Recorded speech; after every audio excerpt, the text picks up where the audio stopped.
Welcome to the official Tennis.com podcast featuring professional coach and community leader, Kamau Murray.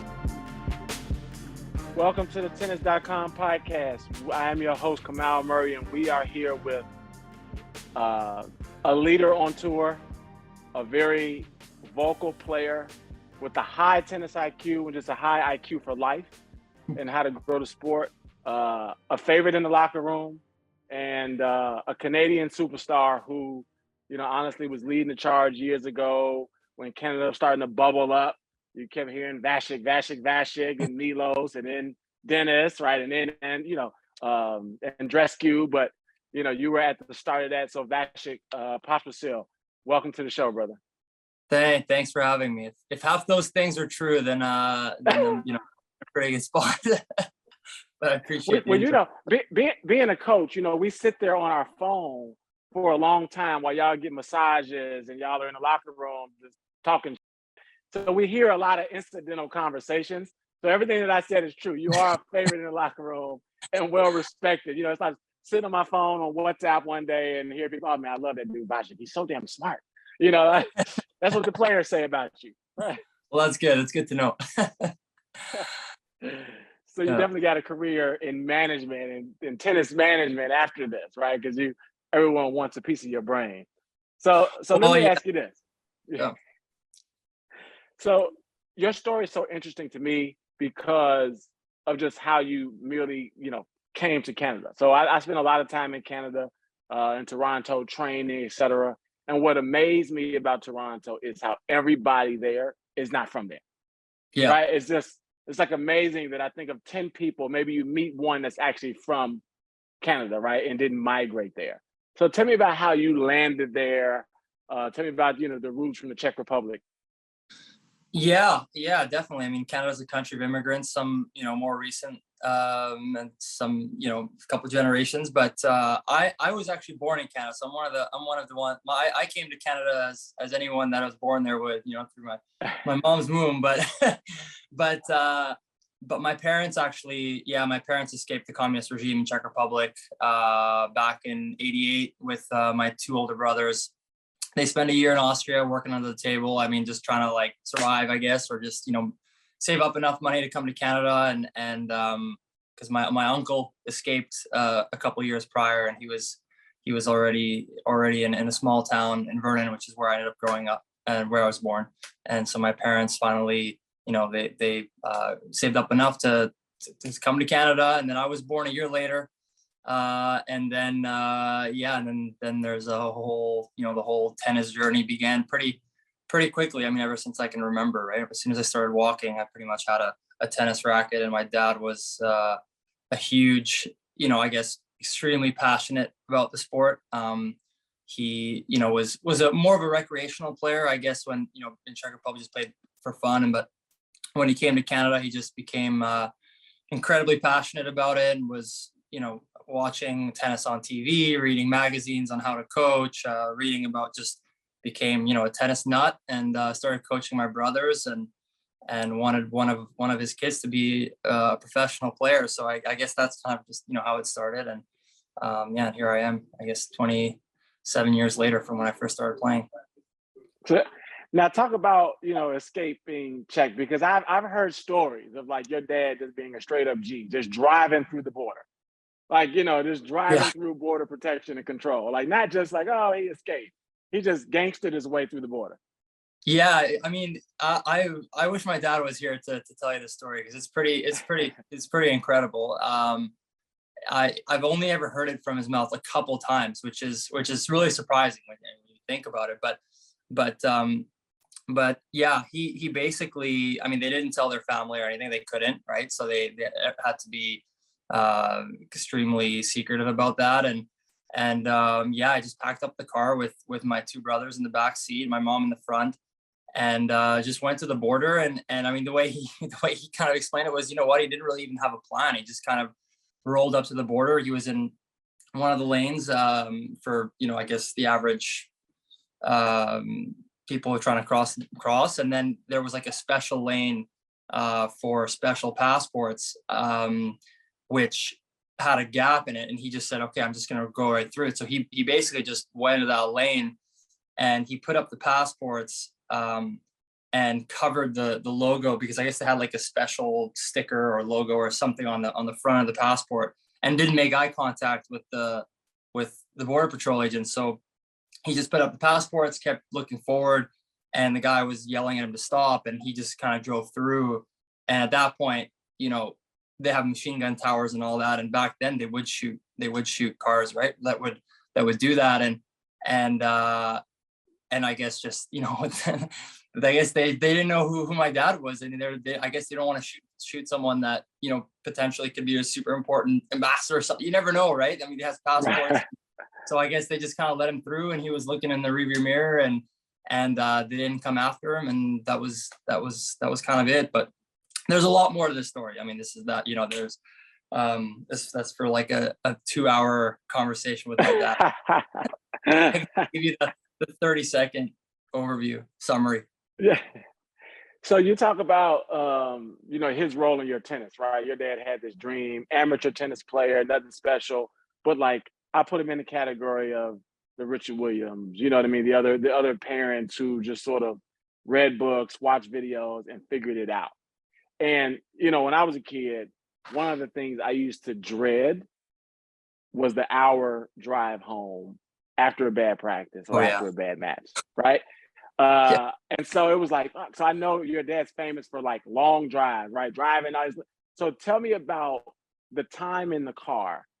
Yeah. Post practice, post tournament with your father. Yeah. Yeah, he was pretty fiery, pretty intense. I mean, he toned down a lot kind of as he got older, but he's the most amazing person, like biggest heart ever. We had, for sure, it's not easy when your dad is your coach, and obviously my dad is super passionate. And like you said, there are, parallels for sure to the Richard Williams story. I mean, I actually saw King Richard, a couple weeks ago. I was really late to the party, but what an unbelievable movie and story. But yeah, I was just thinking back to like my dad doing double shifts and working overnights, and whenever he was home, we'd be on the court, and then and playing on these cracked high school public courts, obviously in a much safer environment. but I mean, it was a lot of hard work, and a lot of passion went into it, right, for the same reason. So just kind of a lot of energy, and then if you're not playing well, I mean, right? So I think my dad was, if I didn't have a good attitude, or if I just kind of was like not dialed or something, he wouldn't necessarily be too happy about that. So I definitely dreaded the car rides back after like a bad practice or a bad match. I mean, for sure. I think everyone, with dedicated parents that kind of really want their kids to succeed and kind of project that passion. It's not anything. I think that's a large reason, the main reason as to why I became successful was how much energy and commitment my dad and sacrifice that my family made. But specifically my dad, how much he put into developing me and my brothers and wanting me to be a success. And as tough as it was at times, I mean, it was, I'm so grateful that that things were tough. I mean, I worked super hard, and we went through a lot together, but we have a bond. Very long answer, sorry, but we have a bond now that obviously is super special, because our relationship is amazing. And he's a very smart guy, and he just we did the best of what we had, and I think he couldn't have done anything better, and I couldn't have asked for anything more.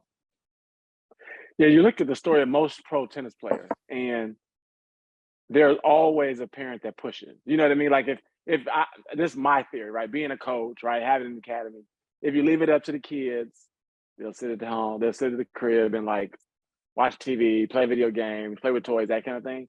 So it does take a mildly insane parent to be the driving force and to keep coaches honest, right? Because even as a coach, right? If you get a laid back parent that's not watching, you kind of like passing the time, milking the hour. But if you have a parent that like, no, I need some results out of this, then it's like, oh, now you bring your A game, right? So without that force, you don't make a pro tennis player, period, point blank. Exactly. I mean, yeah, and it's hard for people that haven't gone through this process, like you and I, or just within in tennis, to understand this, because it's like, oh, okay, well, the other sports you can start later, and this, or you know, kids, oh, I'll let my kid decide what he wants to do. Like, yeah, that's great. I mean, that's one way to do it, but I mean, and it might be, you know, there's no one path for everyone, and you hear that a lot, like people, you know, but I will say that, you know, when you're a kid, I mean, you don't know what you don't like. You need some kind of direction, like you said. I mean, if you're just like, okay, I'm going to do what I want, like, okay, I'll go play soccer for a bit, I'll go play hockey, I'll go play video games with my friends, and okay, I'll get my homework done. But really, like, the more time you spend at a young age on your craft, and it's even more so important in tennis, because you need to learn the technique and the skill and the hand-eye coordination, the ball control, and just general, you know, perception on the court and reading the game. And so the more time you spend there, and so again, because there's so many variables and so many different aspects of that sport, I think it's so critical to spend a lot of, you know, from a young age, more so than maybe some other sports, right? So but like you said, I'm a very strong believer that you know, if you don't have that one, at least that one person from a young age that's kind of like, you know, keeping you on track, or kind of pushing you in a good way, of course, then you know, it's not impossible, obviously, but I think the odds of succeeding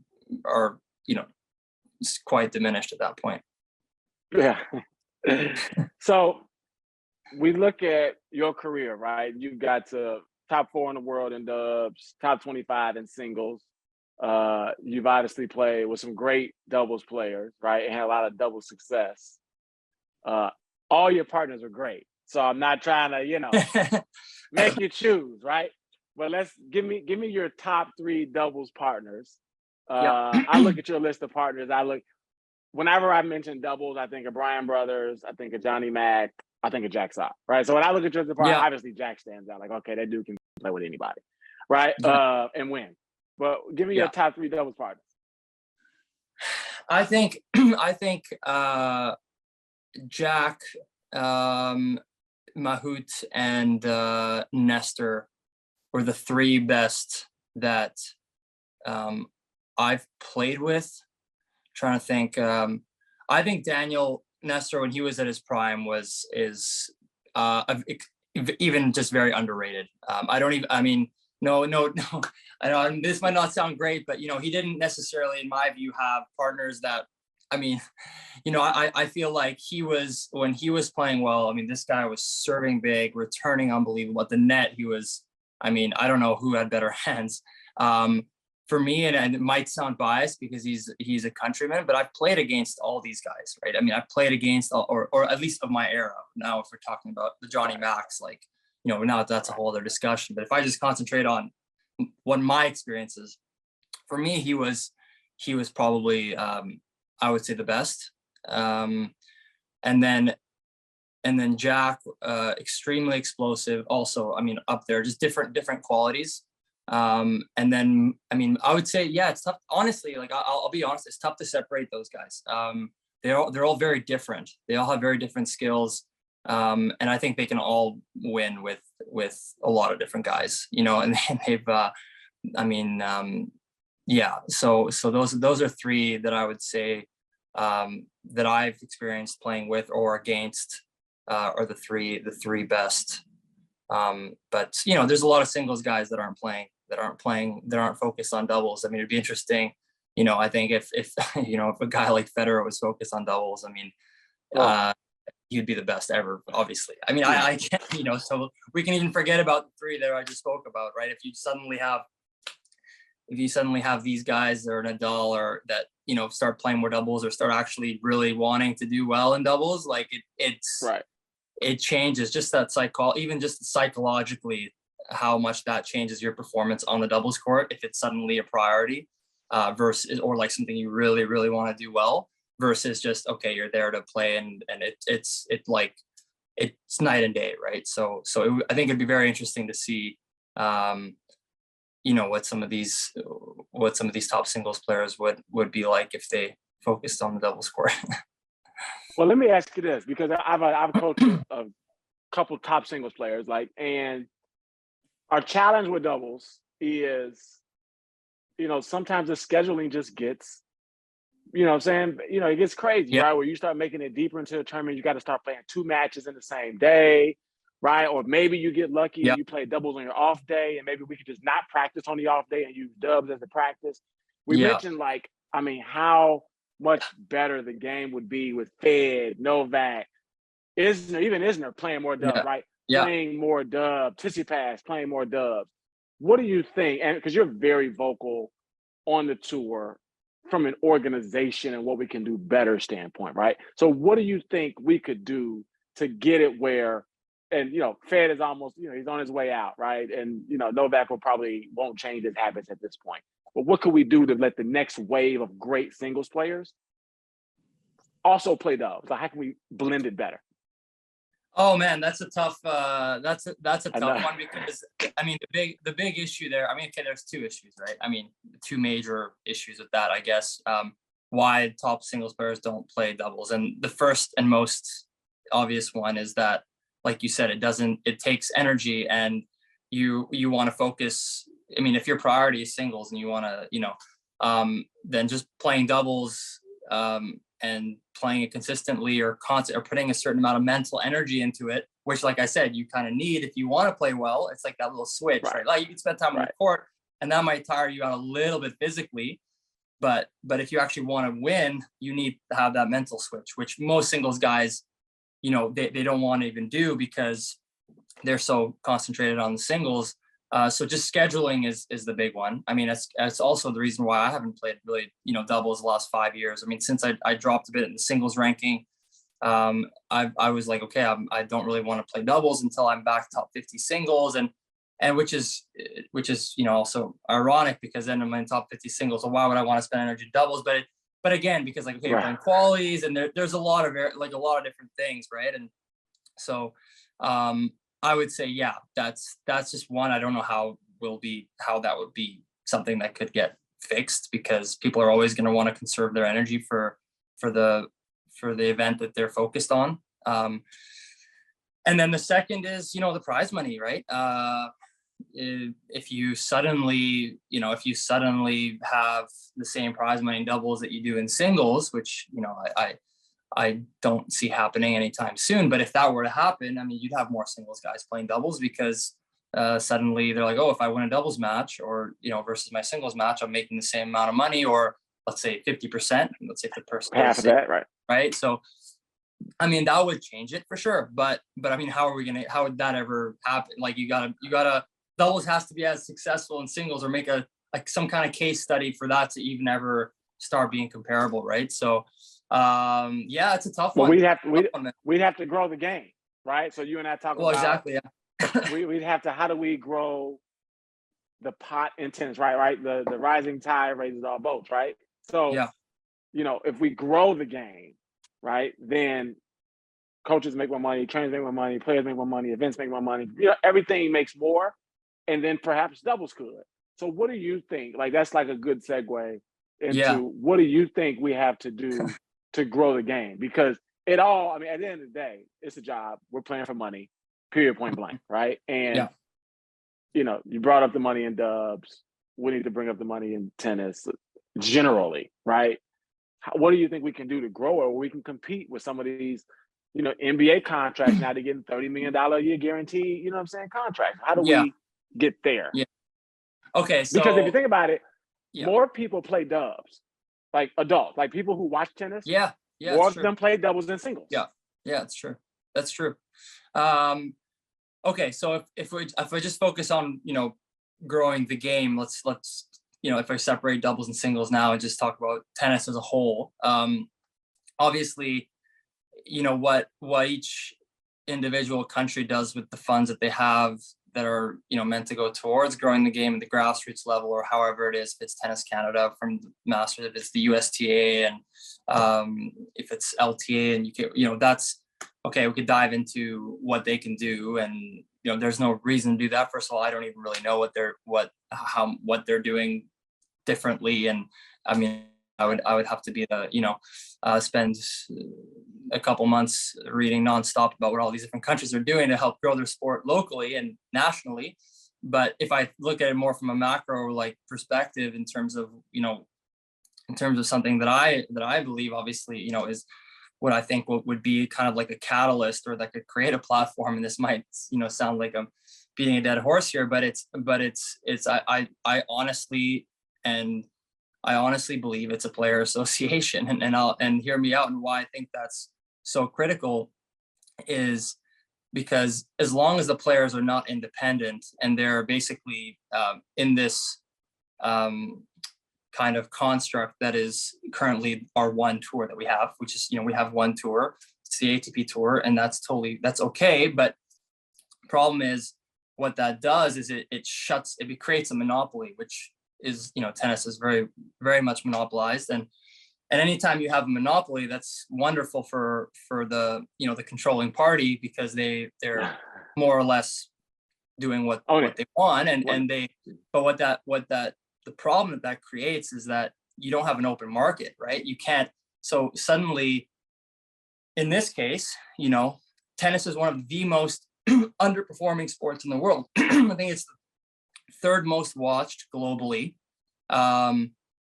Unbelievable potential, and it's the worst performing of all the major sports. And why is that? Well, now if we go back to this, one of the things, there's a lot of reasons, okay, but one of my theories is that while it stays monopolized, basically the growth and the direction of the sport is completely contingent on the performance of one organization, right? So if that organization is, doesn't hire the good people, is subpar, whatever, it has an incredible product, so it still looks amazing, because tennis is awesome. And we've had Federer, and we've had Nadal and Djokovic. We've had an unbelievable era. How is it not doing better than it's been doing? Well, maybe it's because of this structure, right? Why are still only the top 100 players able to make, a good living? And so it's my belief that if we're actually able to become independent as players, which in itself, having a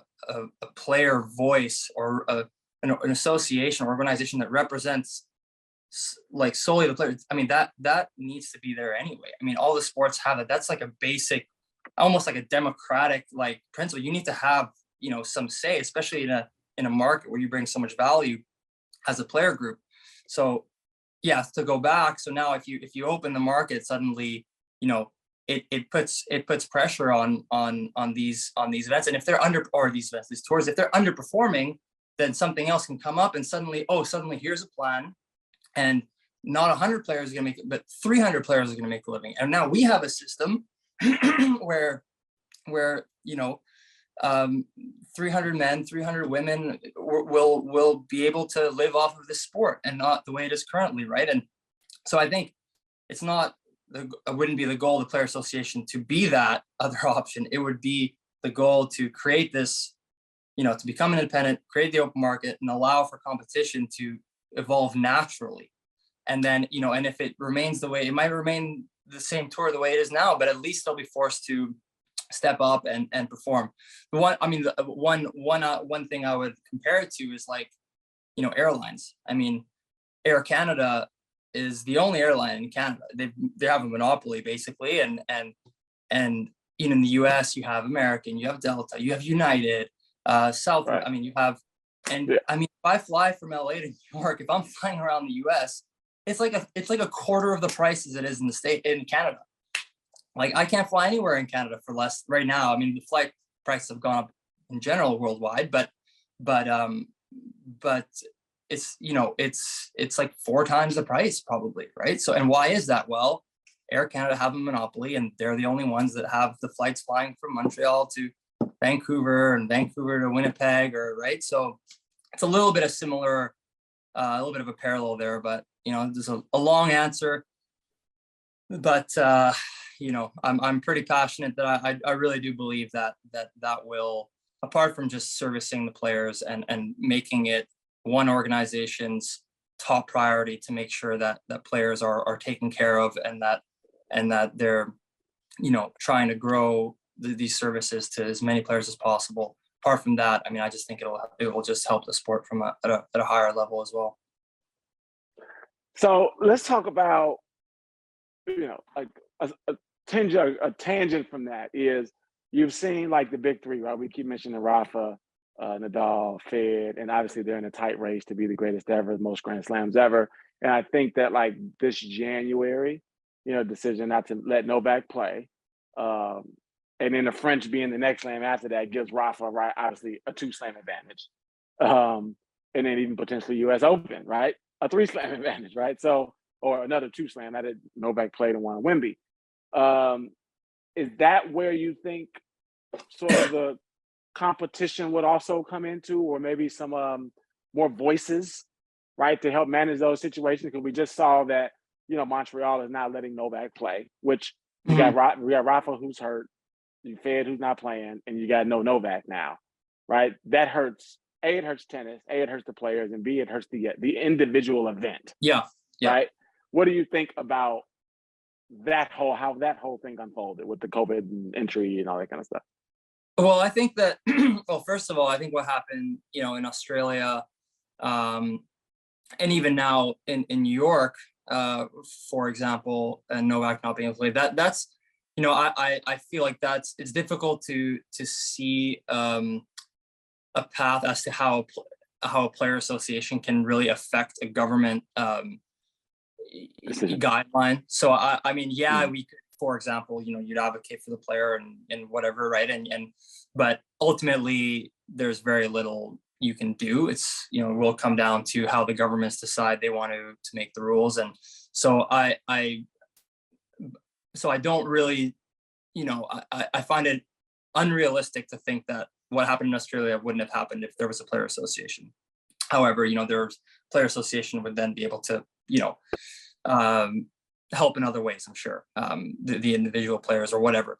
But I will say that what happened in Wimbledon, for example, them banning the Russian players, and kind of the way that whole exchange occurred between the ATP and Wimbledon, and how they put these kind of the sanctions, or then they remove the points as a way to say, okay, you guys, Wimbledon made a decision without consulting ATP, so now we're going to take away the points. And then everyone is waiting to go, is Wimbledon going to drop prize money because of this? And so there was a situation where, I'm not going to get into what was the right or wrong, or what my opinion is on what should have happened, not at all, but basically what did happen that we can speak about, that I want to speak about, is that you had this little battle between, two organizations, or, let's say Wimbledon and the ATP, and the collateral damage was the players, and they were making these decisions, and there's no real,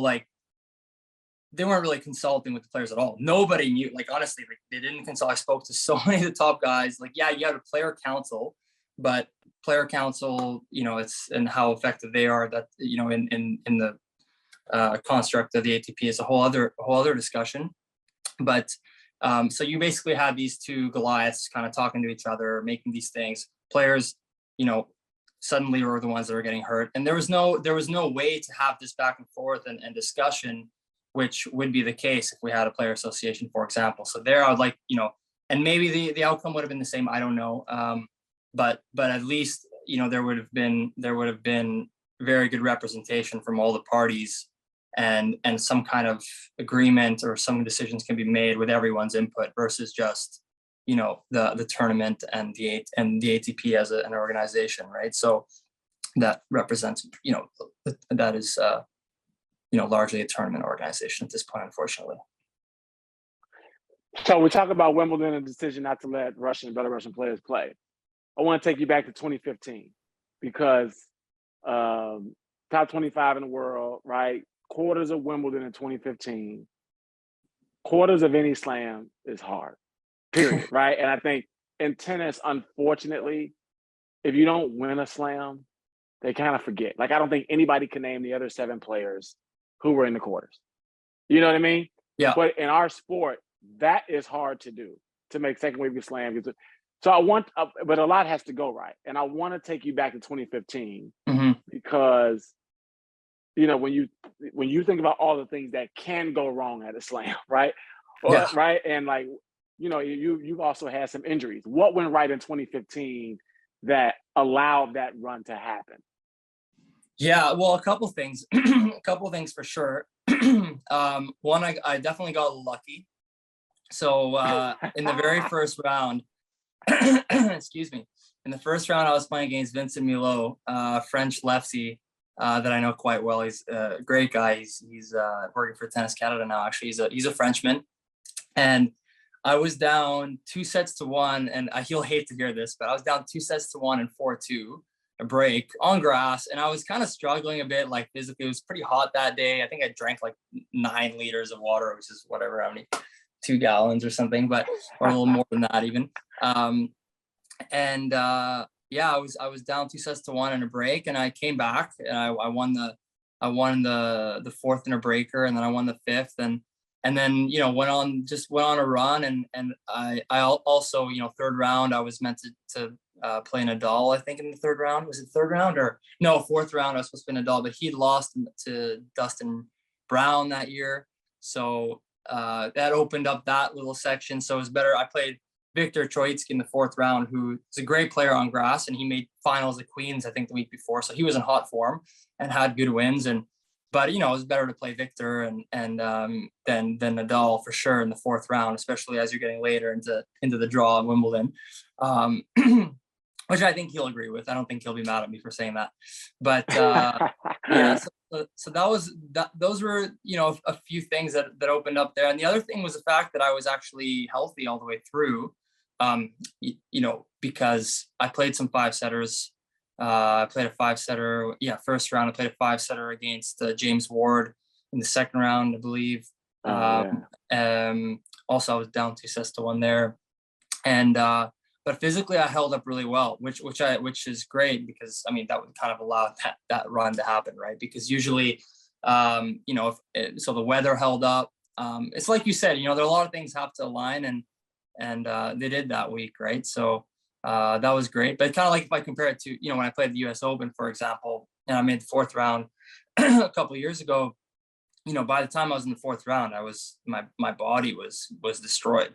I played again a couple 5-setters, but I had like a pulled muscle, and so then in the fourth round it's like, okay, like which always kind of impresses me that some of these guys are just I do my fitness, man. I work really hard. I gotta tell you, my body type I guess just takes a little bit more impact when you're spending a lot of time on the court. Yeah. Yeah, man. I always think about the things that could have gone, and really, you, like a lot of players say, you got to have a match where you got a little bit of luck. Yeah. I could think back coaching, right? You know what I mean? Where we couple matches, 2017 U.S. Open. I can remember a lucky moment. Sevastova match point, literally like had a forehand. She hit cross court, and I say floated the thing like a millimeter past the baseline, like done. Yeah. We were like going home. It was over. Yeah. You know what I mean? I can remember like 2018 first or second round of the French Open, was long after the finals. Georgie, 2 match points, and Donald Dell stands up in the middle of one of the match points before like the point was over, like on the ad sideline. We're sitting courtside. Donald Dell stands up like, yes, in the middle of Georgie's swing, and like totally interrupts the point. That was 1 match point save, right? And then go, take that, so like that. And look, I'm sitting there like, wow, he ain't with us. Don't call interference. Like, he's a fan, right? You know what I'm saying?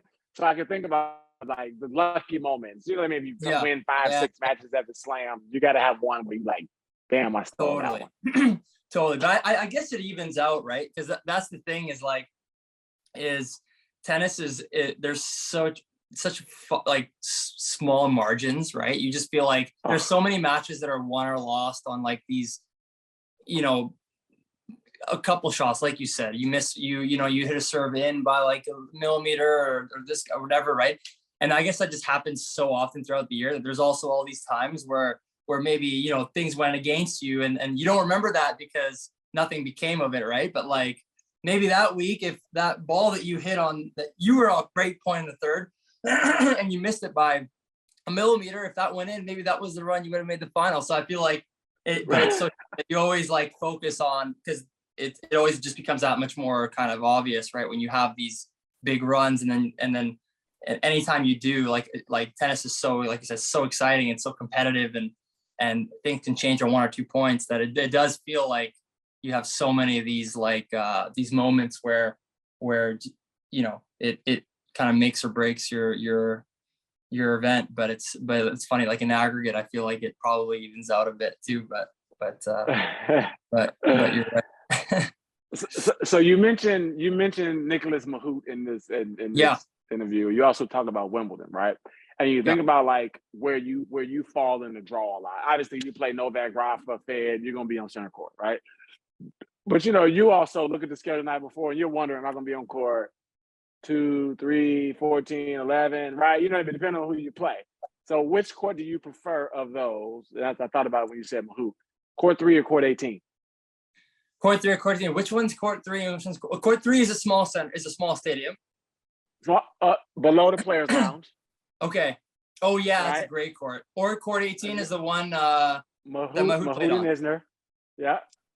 Court 3 or court 18? I prefer court 18 because it's more intimate, and I feel like it's a little bit more closed off. If I'm thinking of the same court, I like to play on bigger courts in general, because I like when there's more people. It just kind of, I don't know. I feel like I play better.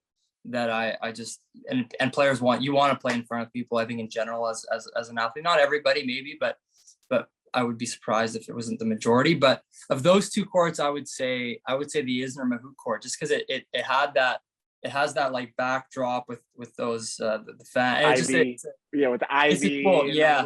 Well, yeah, it feels like a smaller court, so you feel like you can serve well, but there's also quite a few people, so it has a good atmosphere. I've played on that court before, and I would say it's probably one of my favorite courts of Wimbledon, actually. So I think they discontinued it, this year, or like last year. Oh, it was used this year, I think. Oh, was it? Okay, never mind. Yeah, I don't know what I'm talking about. So let me ask you this then.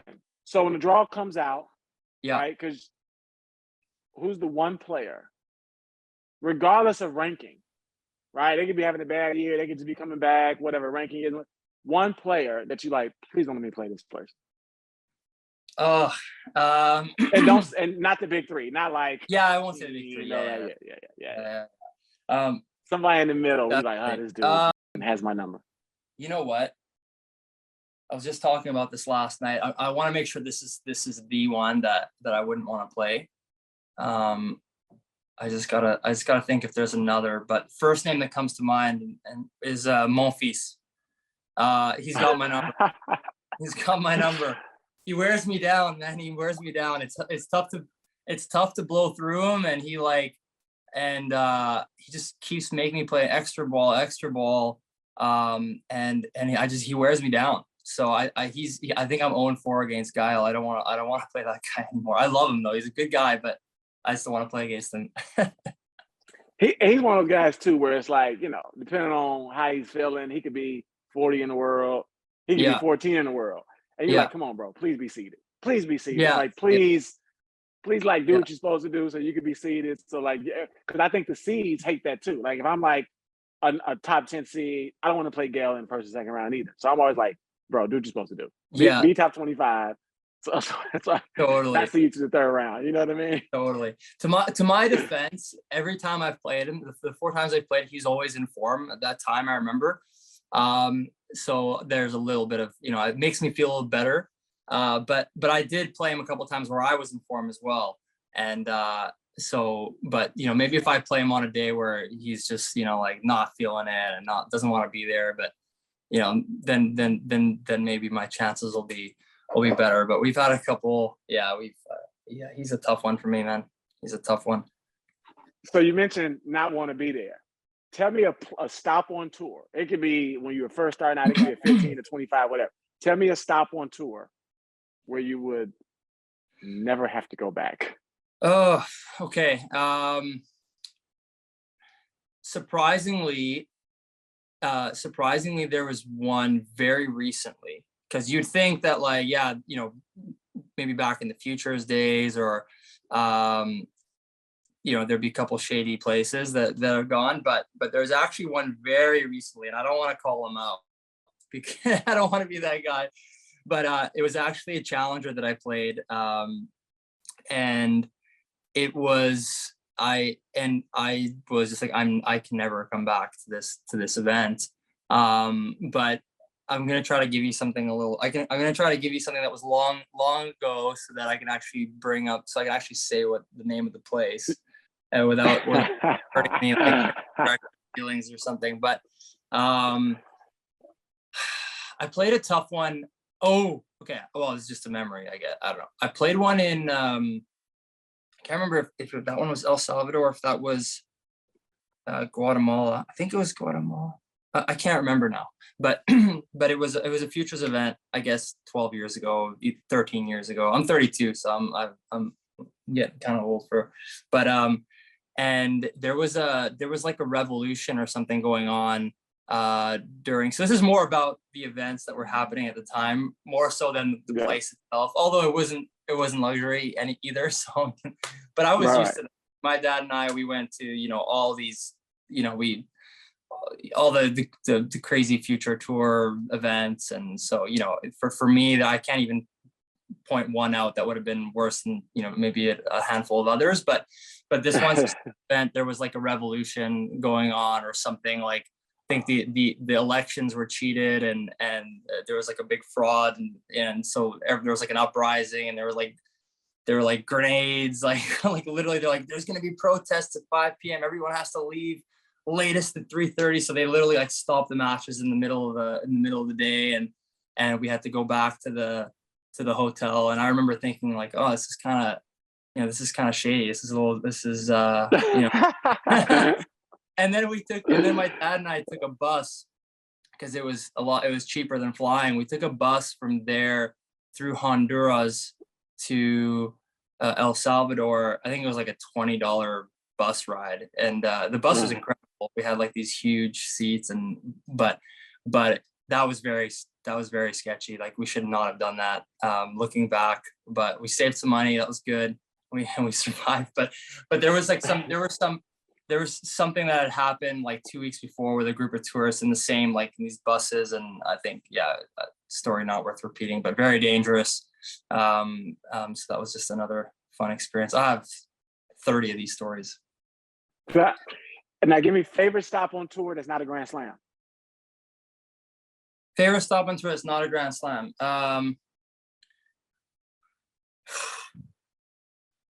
Indian Wells. Everyone's gonna say that. Everyone's gonna say that. Yeah. That's so, and not easy. Only because of the event. I mean, the event is amazing, but just where you are, you know, the location, like it feels so, calm. And also it's very close. And there's a lot of Canadians. There are a lot of Canadians there too. So I always feel like when I'm playing there, I'm like kind of half playing at home. So yeah, I would say Indian Wells, but if I could think of one that's a little less cliche or whatever, like everyone will say that, I would say another sneaky one. Can't think of it right now. I'll have to get back to you on that. I love coming here to Canada, obviously, playing at my home country, and the Vancouver Challenger was beautiful. In terms of like a lower level event, if I give a shout out to the Challenger Tour, I think the Vancouver Challenger has one of the best settings on the tour, just at a club like overlooking the city. So I interviewed Mark Knowles a couple of weeks ago, and number one in world in doubles. Number one world in doubles. I think he only got as high as 69 in singles. What do you think? What's the gap there? So what do you think needed to happen in your career, or still needs to happen in your career, to try to get your singles ranking to equal what your doubles ranking once was? And it's always like, like Knowles, he was very honest about mentally. He just was like a crazy man. You know what I mean? And just maybe mentally, his mind wasn't as much of a weapon as it needed to be for him. So I'm just curious as to what you think. Well, Okay, I'll tell you what I think I need. So, okay, to answer that question, I think it's not, totally realistic to be able to think that my singles ranking can go as high as doubles if I'm focused on doubles or focused on singles, because the talent pool in the singles is higher, just because you have all these greats that they also don't play doubles, and they would be amazing in doubles as well. So I feel like, it's arguably a little bit less. I mean, it's less competitive. That's for sure. So that in itself makes it, Noah says, he didn't have the fire, but he didn't have to go up against Nadal and Federer and all these top 10 guys on so much on the doubles court, and then being totally dialed and really wanting to win. So that's one thing. But good point.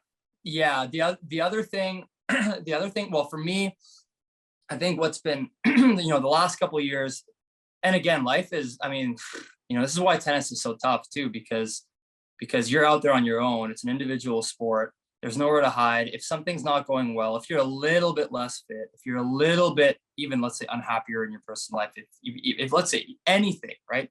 If whatever it is, or if you're not training the right way, or the margins are so small that there's 50 guys behind you that are just going to pass you in the rankings, right? So if everything's not going, like, if 90% of everything that you're doing in your life is not, firing well, it's going to be very tough for you to be at your peak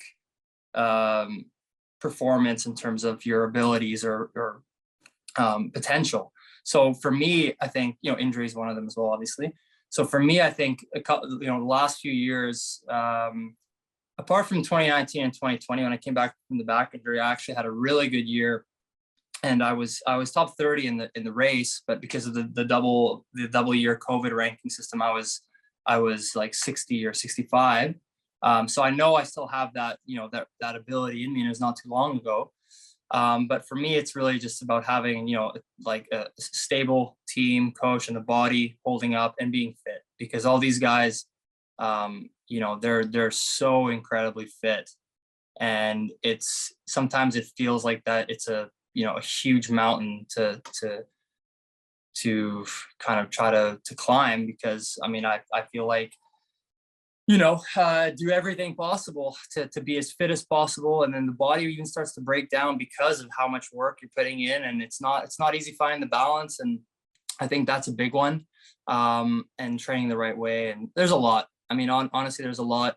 But long story short, I do think that I still have, some great years in front of me, and I think that I'm improving and playing better than I ever have, I think, technically. And then I think physically, if I can hold up without injuries and have a full year, then I think I can get back up there in terms of, close to what my career high was, at least. Cool, man. Well, look, obviously you're a great player, favorite, always been a great dude. Wish you lots of success. I want to thank you for, taking time to do this the day before, or 2 days before the tournament starts, in your home country there, Montreal. I'm mad I'm not there. I was going to go to Milo's and get a meal. It's one of my favorite restaurants. Not to pick top five in the whole world. I go to Milo's would be on my top 5. Yeah. But man, I want to wish you lots of success. Thanks a lot. Keep working hard, man. Keep advocating for the players. Keep doing what you're doing, bro. Thanks. I appreciate it, man. Thanks for having me on the show. And just got to keep going with what you're passionate about, right? Just kind of wherever life takes you. But I appreciate bringing me on your show. All right, this has been a Tennis.com podcast with Vasek Pospisil. Thanks for listening.